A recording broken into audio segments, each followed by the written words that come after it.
स्वाभाविक आहे, मराठा आरक्षणासंदर्भामध्ये जे उर्वरित विषय आहेत त्याचा आम्ही पाठपुरावा करणारच आहोत।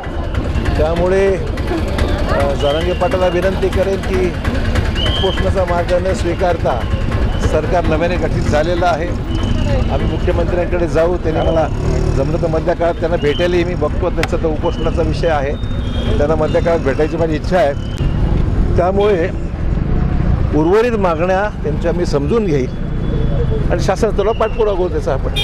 जसं मला त्याच्यामध्ये तातडीने काही कॉमेंट करता येणार नाही, कायदेशीर विषय आहेत, समजून घ्यावे लागतील, परंतु आरक्षणाला कसा गती मिळेल उर्वरित विषयामध्ये त्या प्रयत्न आहे। सरकार दिलंच आहे ना, सरकारने देण्यासाठी काय दिलंच आहे। एकनाथ शिंदे मुख्यमंत्री असताना, देवेंद्र फडणवीस उपमुख्यमंत्री असताना 10% आरक्षण तर ऑलरेडी दिलंच आहे आपण, ते लागूही आहे झालं महाराष्ट्रामध्ये।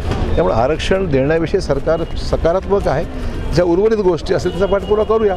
असं आहे की सेवा चांगली लागत असेल तर त्याचं उत्पन्नही वाढलं पाहिजे, त्याला लोकांनी साथी दिली पाहिजे। त्यामुळे आता सगळीकडे विमानाची तिकीटं वाढतात, रेल्वेची तिकीटं वाढतात, त्या बसही सुद्धा अनेक वर्षानंतर होणारी भाडेवाढ आहे।